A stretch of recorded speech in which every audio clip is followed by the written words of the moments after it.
Hey, it's Eric G. Around the House is sponsored by Baldwin Hardware. For 75 years, Baldwin Hardware has been known for its first-class quality and craftsmanship in door and cabinetry hardware. As an alumnus of the Baldwin Hardware Design Council, I can say I have seen the details and quality from design to the finished product. If you're looking for a new style and old-world craftsmanship, I can tell you there is only one Baldwin Hardware. Check out what would look great in your home at baldwinhardware.com.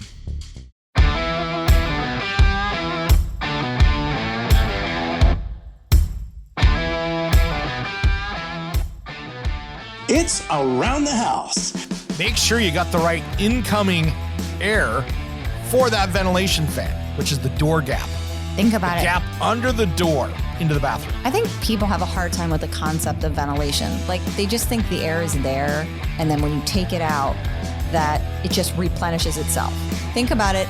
What goes out comes in. So that space is always trying to make up air and pull it from different places. So if you put that vent fan on, it's got to pull from somewhere. And you need a gap under your door to let new air in so it can replace that air. When it comes to remodeling and renovating your home, there is a lot to know, but we've got you covered. This is Around the House. Welcome to Around the House with Eric G. and Caroline B., your one-stop shop for home improvement every single week. Thanks for joining us. Hello, Caroline. How are you? Hello, everybody. Welcome, welcome. Yeah, this is going to be a great show today. We are diving into the bathroom. We've got some great top remodeling tips for you if you're going to do that bathroom remodel. But I do have an update on the whole contractor destroying the bathroom, Amber's bathroom in Colorado. You remember that? Yes. Well, you got to give an update to all our new listeners who don't know what happened. Just a quick recap.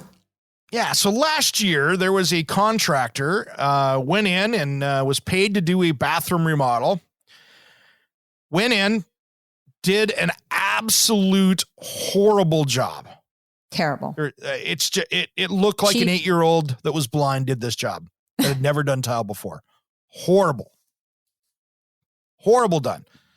Well, the contractor decided that he wanted to get paid early, him and his wife, went over to the house, got the key, got inside the house with the homeowner not being home. Neighbor followed him in the house. What are you doing over here? Not supposed to be in here. Took a sledgehammer to the bathroom and repossessed it. And I'm using air quotes. Because he wasn't getting paid fast enough for something that was not even finished. Said it was done, wasn't close to done. Didn't have a shower door, it was partially done, and it needed to all go in the dumpster anyway. So a number of our friends here around the house, Jason McDaniel from Global Tile Posse, William White, Ardex, all those guys went over there, got a crew together, flew out to Colorado Springs, Colorado, and absolutely dove in and gutted this bathroom in a week and put it back together. And for the industry, made it right for Amber. Amazing. So, update, Colorado Springs took a while to do this. A couple months later, they filed charges. And, for breaking and entering, that kind of stuff. So I have an update from Amber here. And so this happened here a week or two ago. So Jordan took her plea deal and pled guilty to a Class 6 felony criminal mischief. By taking this plea, the felony burglary charge was dropped. She was sentenced to 2 years probation, 100 hours of community service, and must take both an anger management class and a making better life choices class. But this was his wife. This was the wife of the contractor. She was not there when he smashed it. She was there. She was standing there. Oh, she was there. But she wasn't swinging the hammer.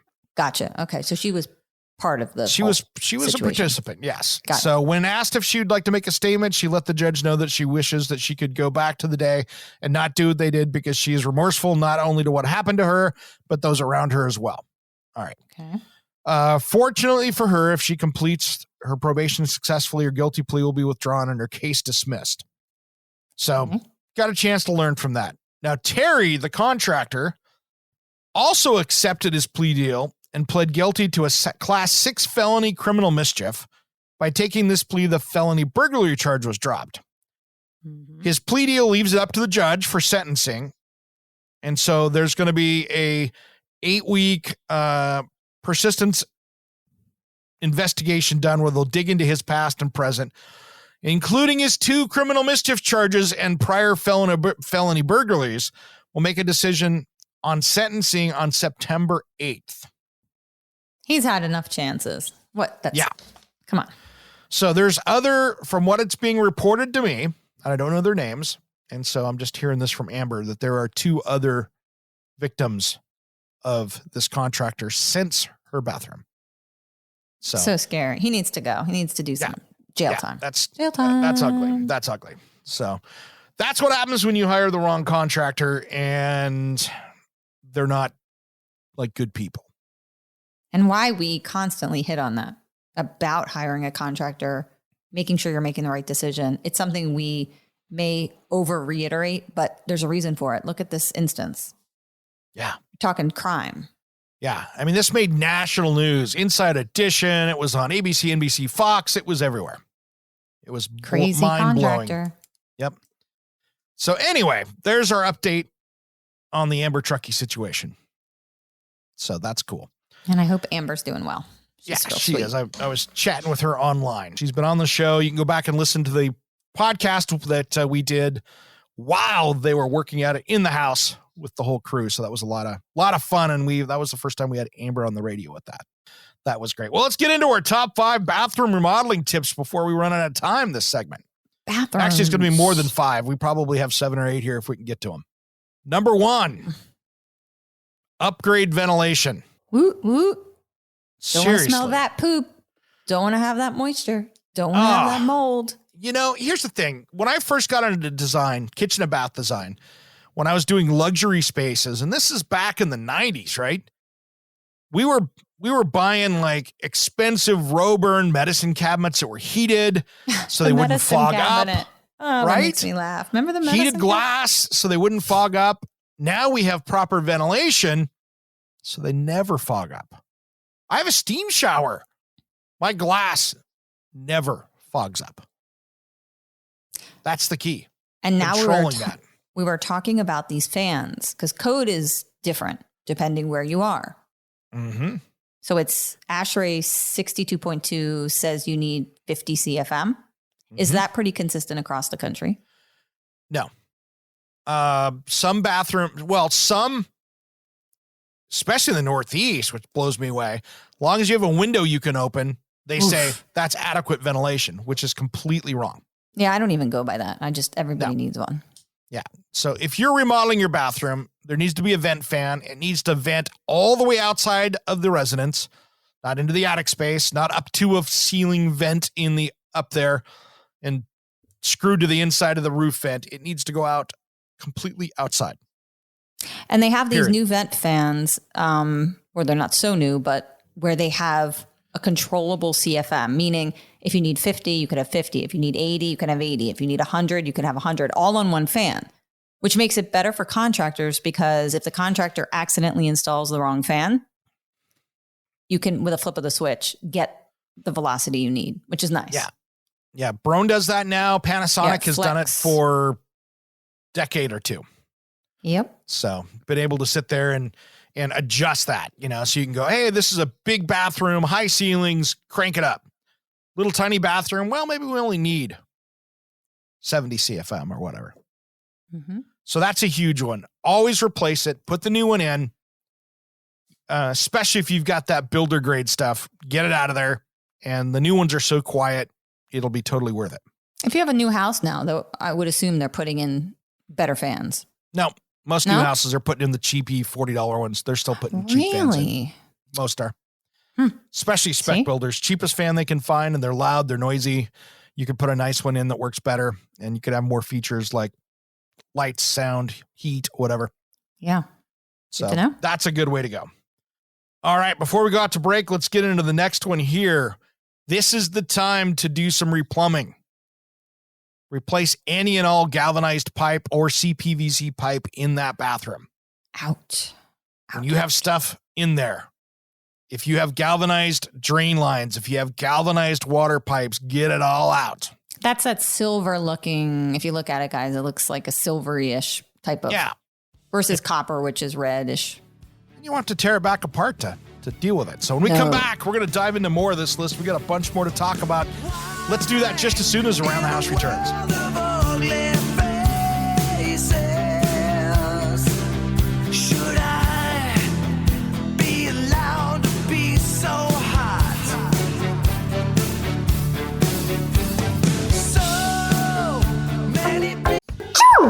Bless you.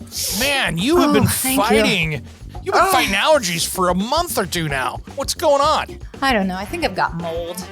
You've got mold in my building. Well, you guys had all the flooding and stuff. I'm not surprised.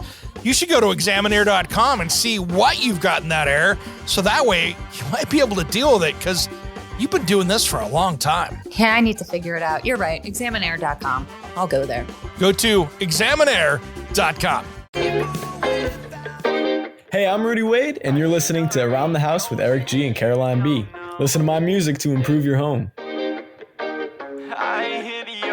You got me thinking about the day we move along. You have me singing in your Welcome back to the Around the House show, your home improvement stop for all that information you need. Caroline's throwing stuff over there in the studio. I am. Oh, Steve. Throwing pens at this guy. Oh, jeez. Gotta watch out what's going on. Hey, whoa. As long as I'm not throwing alarm clocks, it's all good. Oh, touche. Touche. That's a good one. Amen, sister. So let's get back to our top bathroom remodeling tips because this is good. So this one here, I'm sorry. I'm going to apologize right now to our old time contractors that listen to the show because you're going to start swearing at me. Uh-oh. Sorry, but what I believe is what I believe. Always use current waterproofing methods in that shower or bathtub. Yes. I love it. Use the Schluter, the Weedy, the Ardex. I want to see a current waterproofing method, and I'm not talking using hot tar. I'm not talking using Hardy board. Hardy board. I'm not talking about using, like it. I'm not talking about using a mud pan. Go with a certified product that is installed by a certified installer that gives you that lifetime warranty. Period. Guys, go on Instagram. I say guys, girls. Yep. Anyone, go on Instagram and view how they are doing showers today and bathroom areas because it is vastly different than what you saw years ago. And if somebody walks in with Hardy backer board or says they're going to use this, you need to reevaluate and go and see the new technologies because there are these systems that are really vapor and moisture proof to keep all this out. And then you're not going to have people like me coming in to have to test for mold or to have to recommend remediation and leaking to a bottom floor, especially if this bathroom's up on a second floor. You need to have these new technologies in place. I saw in one episode of Skip Bedell's Catch a Contractor with Adam Carolla that they did the shower wrong. It was leaking into the slab on grade foundation so badly that water was coming up through the concrete in the girl's bathroom and creating mold in the corner of the room because it was coming up through the concrete there. So it had this other moldy mess. Doesn't matter where you are. Doesn't matter. There are no shortcuts in showers because when it comes down to it, the tile and grout is not waterproof. So what's important is the stuff behind it. Even more so than the pretty stuff on the outside. And the stuff now, the way they do these bathrooms, it's fascinating to watch because it's sort of layer upon layer and it's very neat and clean. And a lot of these things that were heavy, if people remember when you're bringing in that backer board, it was quite substantially heavy. Oh, yeah. And you can see there's great, like the tile chick and a lot of girls out there doing tiling, women. They can pick this stuff up now because it's just like foam board and it's very lightweight. It's kind of amazing. Works really well. So make sure that you're doing that. Avoid those kind of more home center options and especially the mud set pans. I disagree with using those these days. There's better technology. You might as well just do it the right way with the newer products and make sure that it's good because that's one of those things that, showers are expensive. When you're paying someone to do a shower, I've seen it's really easy to spend $10,000 on a shower. These bathrooms are hugely expensive now. I mean, what are you thinking? Average bathroom remodel. Jeez. A hall 35? bathroom, if you're just doing cheap, low quality stuff like a fiberglass tub shower, that kind of stuff, you're spending $30,000 to $40,000 on that now. Yep. For basic materials, off the shelf kind of stuff. You're spending 60 if you're putting nice stuff in there. You think about it. I mean, you can spend on a custom glass shower door, a steamer shower door. You can spend $3,000 to $4,000 on the door for clear glass. Mm-hmm. And if you're hiring that out with the contractor, make sure the glass people are putting that shower door in. Do not go buy one of the kits off the shelf. Have the shower door people put it in. That way you get their warranty. It's a smart way to do it. We have Glass Castle. Do you know Glass Castle? You probably don't have them. Yep. Now, we've got a lot of different companies around here. That's a good point. We've never talked about that. Yeah. Making sure people get these kind of glass areas of the bathroom, go to a specified building contractor that knows how to do that or sends you to the right location so you're warranted. Yeah, I do not I installed my last shower door and I swore I will never do one again. It was just a horrible experience. And I'm DIY friendly, you know what I mean? And I'm like, never doing this thing again. I sweated that because all it takes is a little bump. It's a frameless shower door. It's big pieces of 100-pound glass. Nope, never doing that again. So the next one, I think, is a really healthy home option for this. Spring for the heated tile floors. Yes. Dry up all that moisture that you drip when you come out of the shower or the bath. You've got all this water that hits that tile and that's not sealed underneath. Well, sometimes it is, but a lot of the time it's not. Even if you're bringing a contractor in, I'm going to use a round number. It could be more than this, but it's like $1,000 option. And if you're spending $30,000, spend $31,000 and get a heated tile floor. Now, here's another trick. You can run that heated tile floor into the shower and into the bench on the shower if you want to. Mm-hmm. Or how about, don't forget our friends at Armada. Oh, yes. Dry and shower. I put that in mine. I will not ever put another shower in without a drying system in it. They look like little tiny jacuzzi, little jet nozzles, and they come out of the wall and in the ceiling and the floor. I don't have to squeegee my shower glass. I hit the timer, boom.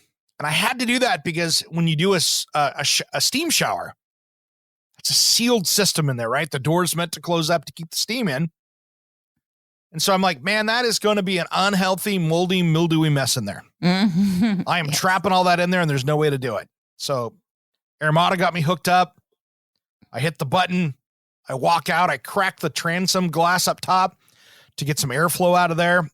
And it runs. And 15 minutes later, that whole space is dry as a bone. And they have options. So you can do 9 nozzles, 12 nozzles. You can shoot it at areas in the shower that need it more than others. So they design it for you. They'll help you get the right plan.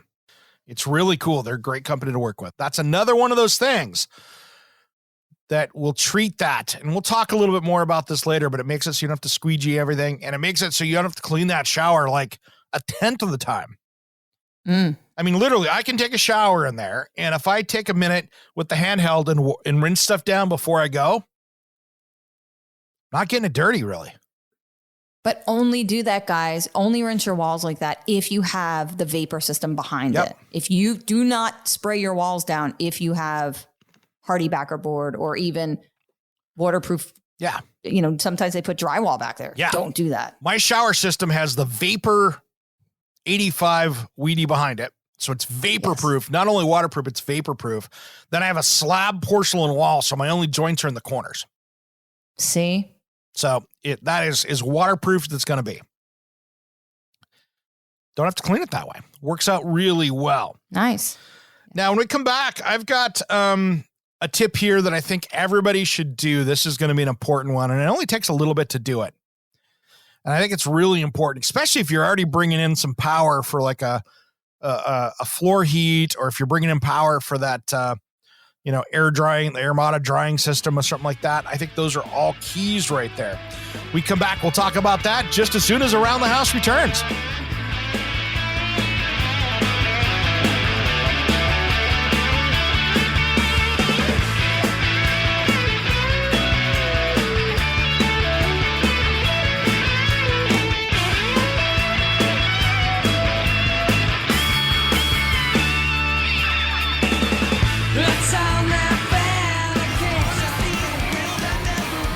Hey guys, you're listening to Around the House with Eric G and Caroline B. I'm Zeke Sky, and I'm going to show you how to shred it out while you're building it up.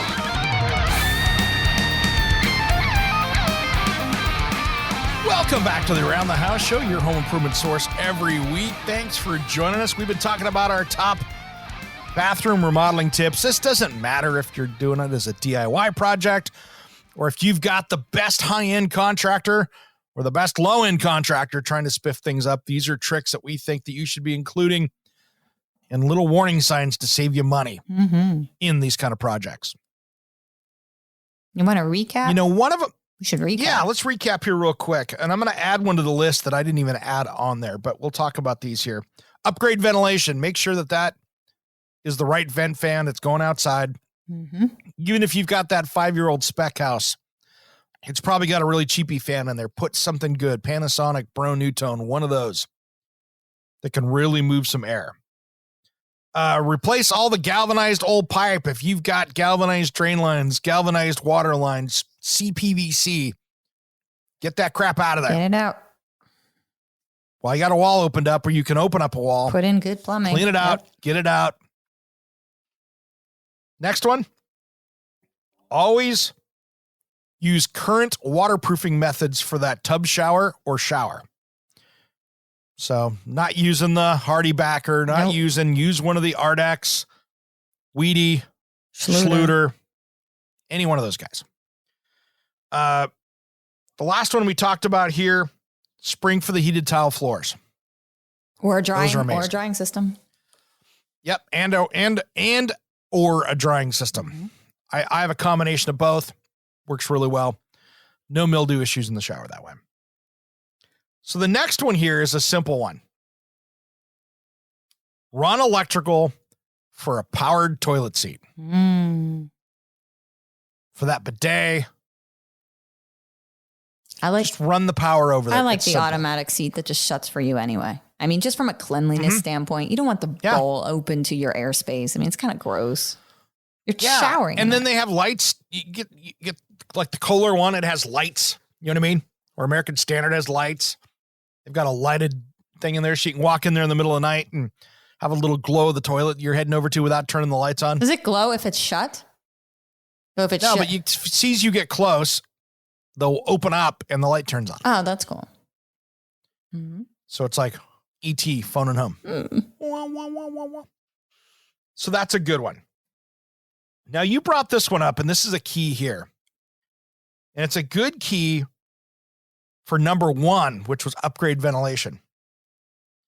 Make sure you got the right incoming air for that ventilation fan, which is the door gap. Think about the gap under the door into the bathroom. I think people have a hard time with the concept of ventilation. Like they just think the air is there. And then when you take it out, that it just replenishes itself. Think about it. What goes out comes in. So that space is always trying to make up air and pull it from different places. So if you put that vent fan on, it's got to pull from somewhere. And you need a gap under your door to let new air in so it can replace that air. So let's think about this. Let's say you've got a 120 CFM fan, and because of bends, obstructions, venting outside, let's say it's moving 100 CFM of air, right? That's to picture that amount of air. Here comes the basketballs. That's cubic feet per minute. That's 100 basketballs. 100 basketballs of air. So that's coming underneath that door. So if you've got that 1/4 inch door under the door, not enough air. You want to make sure you've got enough surface area of air coming under. Now with mine, I'm going to do it a little different. This is a good idea, actually. Here's why. We've never talked about this. We talked about this before the show. And this is I think this is kind of genius. So I have a problem. I have the right door gap under my door.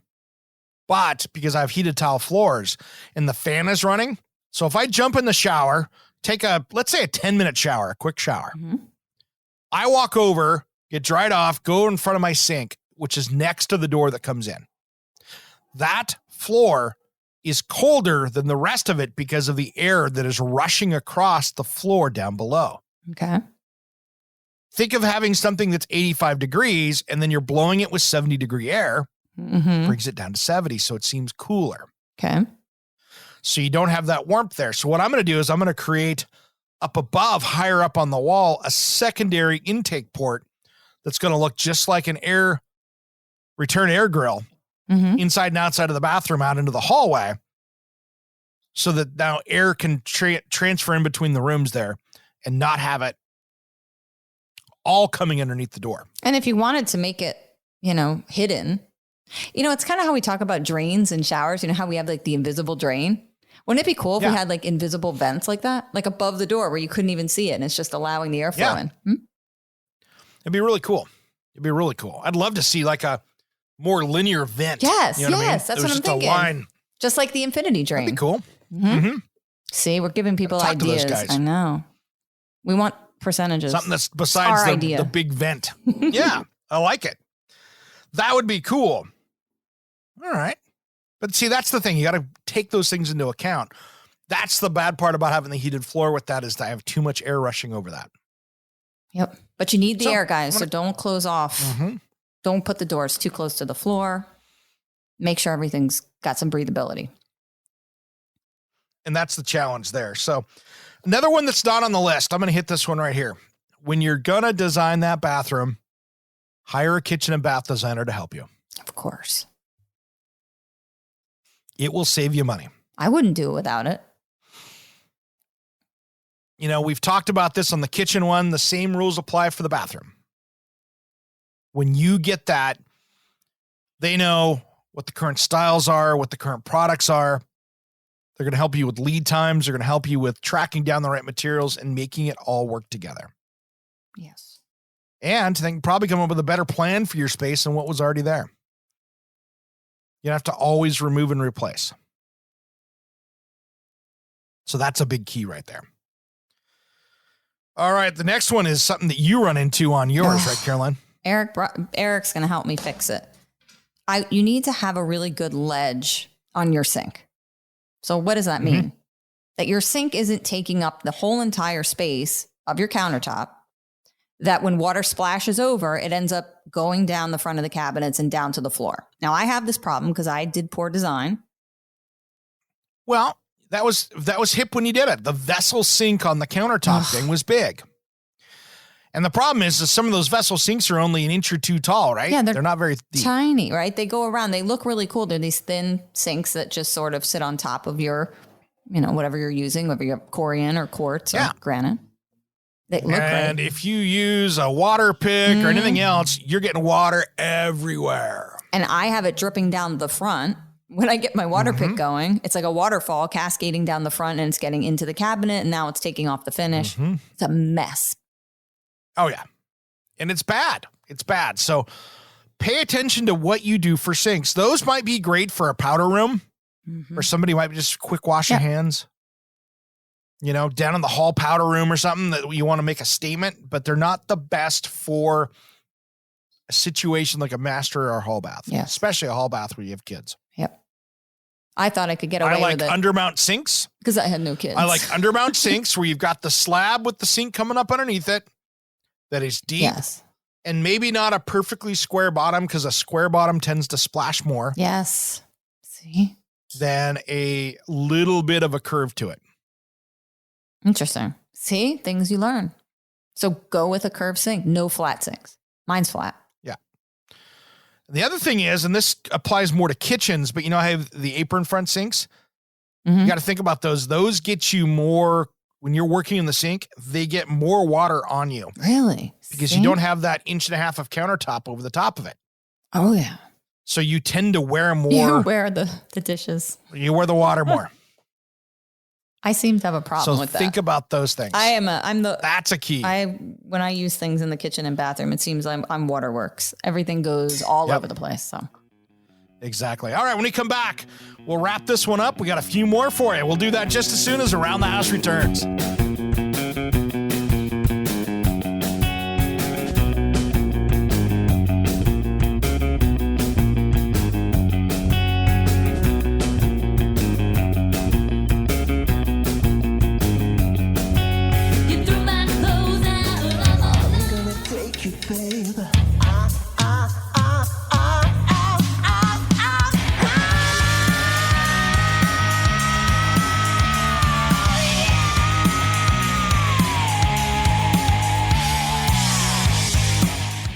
Hi everybody, I'm Arik Amin from Steven Adler's band, and you are listening to Around the House with Eric G and the beautiful Caroline.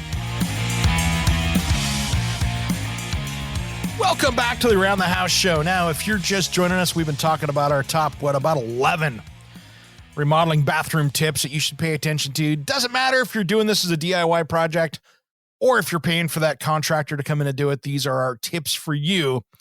Either way, there's something to consider when you're doing this kind of project. Now, if you're catching us on the radio, we appreciate you. And you can always catch it on the podcast if you missed part of this. And you can subscribe, listen. Heck, if you like what we're talking about, throw a review up. We always appreciate those as well. Only good reviews, though. Okay. Oh yeah, we don't want any nasty comments.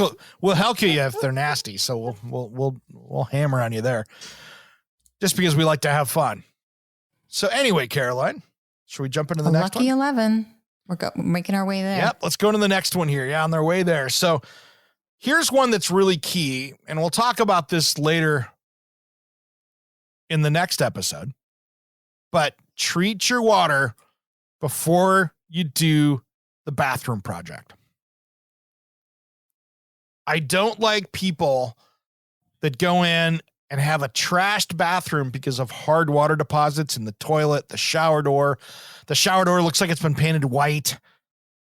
Everything's crusty from mineral buildup. And they don't treat the water, and they come back and put the stuff in. And in 6 months, it's going to look exactly the same as what you just threw away. Yeah, I have a caveat to this, and I didn't think about it going into it. We need to have them test their water first, because we need to find out what's going on with the water, guys. Like, you don't want to just go and treat. Do not do that. You need to test and know your water. Always. Yes. You always have to test before. it. Correct. But I mean, you already know you have a water issue. Test it so you know what that process is going to be. And that's going to determine, right. Don't just put a softener on there, guys, because it can create other problems. So you want to make sure you know what the problem is with your water and what's good, what's bad, and then get a treatment system. Yeah, you don't even know what that crustiness is. It could be a bunch of different things, right? Could be manganese, could be calcium, could be magnesium. I mean, seriously. Take a look at it so you know what the right process is, because you might not even need a softener. You might need something else to deal with that. So make sure you go that route with it. But that's a key. Don't go ruining your new stuff. So do that first. Get that dialed in, because you're saving your water heater, you're saving your dishwasher, you're saving your ice maker. You're helping other rooms in the house while you do that. And you're going to have a healthier shower, guys, because a lot of that chlorination byproduct that's in there, you can have that removed. So when you're taking a shower, you're not breathing in all these carcinogens, right? Yeah. Get rid of some PFAS while you're at it. PFAS. Yes. I love that word. PFAS. So that's a big one right there. That's one you should pay attention to. Now, here's a debate that has been a big one out there. So many 20s, 30s, 40s homes didn't have vent fans, so they put the window in the bathtub, right? You've seen that, right? The curtain. They even had the curtain. Yeah, the curtain in there. Here's the cool thing with this. Yes, you can have a window in the bathtub without having to go out and change the siding, change the maybe put in a taller window. You can do that without having to change the exterior of the house. But here's the secret. You have to deal with it with that shower system that's there. So if you're doing the Schluter, the Weedy, everything else, you can wrap that into the window and make that waterproof. Flashing. So you can deal with it there. Now, there's a big caveat to this one as well. That window has to be tempered glass. Yeah. So it has to say in the little thing on it, tempered glass, has to be labeled on their tempered glass. That way, if you trip and fall, you're not going to be cut up. You're not going to get looking like you were in a Stephen King novel. I don't know. It's kind of weird having a window in your shower, but I know they used to do it. I have a window in the bathroom above the toilet, but not in the shower. Yeah. I've had my last house had the windows high, like the little narrow ones high above the shower. But I can't imagine. I've seen them where they're actually in the shower. Oh yeah. No, I had a house 20 years ago. It's a full-on like 3040 single hung window in the shower. So weird. You know? And yeah, that's a huge problem. And when you open that up for the remodel, expect mold, mildew, rot, bugs, black studs. That's going to be ugly because it's not been waterproof its whole life. I promise you. That little shower curtain you cut up and put in there did not fix it because somebody before you didn't care for it. So that's a big one. Now here is my pet peeve. I'm going to call this, I have a name for this. My Pinterest pet peeve. Oh. Say that fast. My Pinterest pet peeve. Do not try to talk your designer or electrician into putting the chandelier over the bathtub. No, guys, no.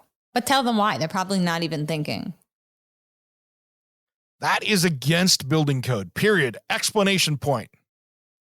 You know why? Because if you're standing in the bathtub getting in and you go to slip, you can't reach up and grab an electrical device. It's plugged in. So you can't do that. And I know you will have 100 pictures from Pinterest that shows them in there.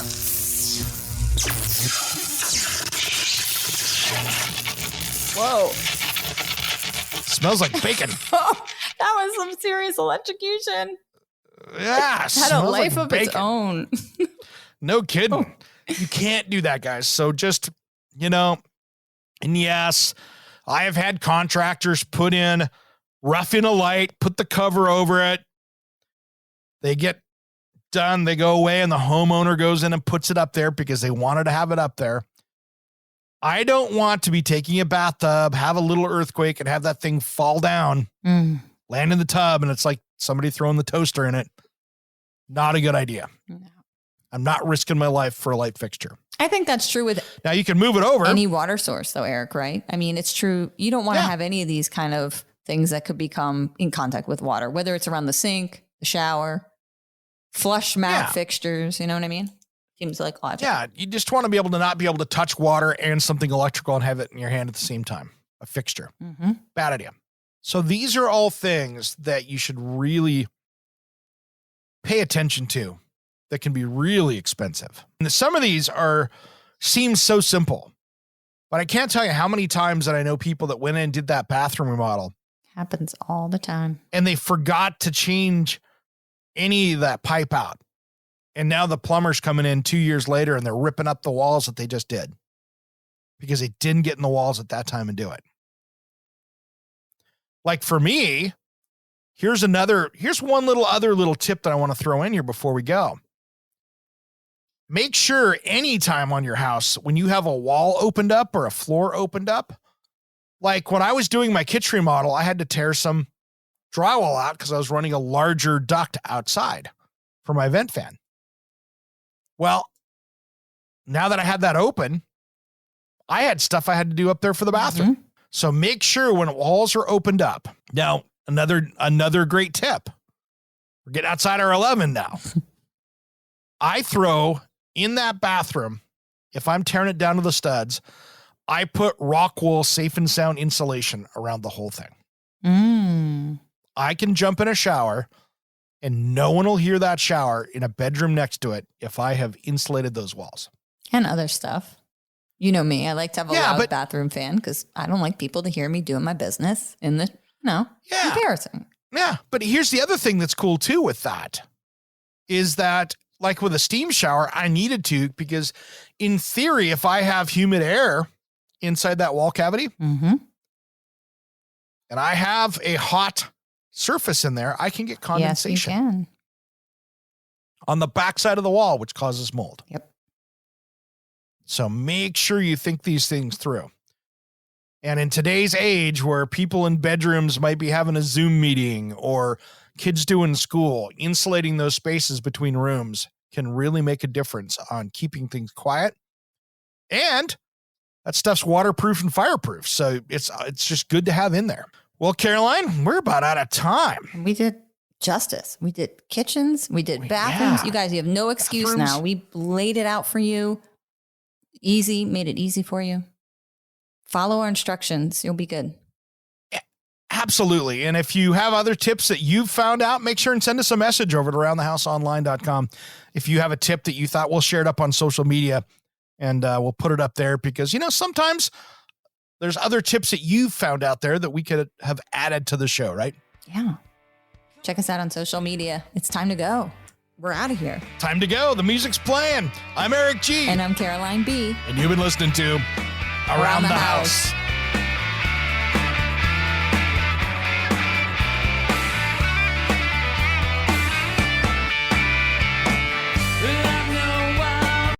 Hey, it's Eric G. from Around the House. Are you planning a decking or siding project this year?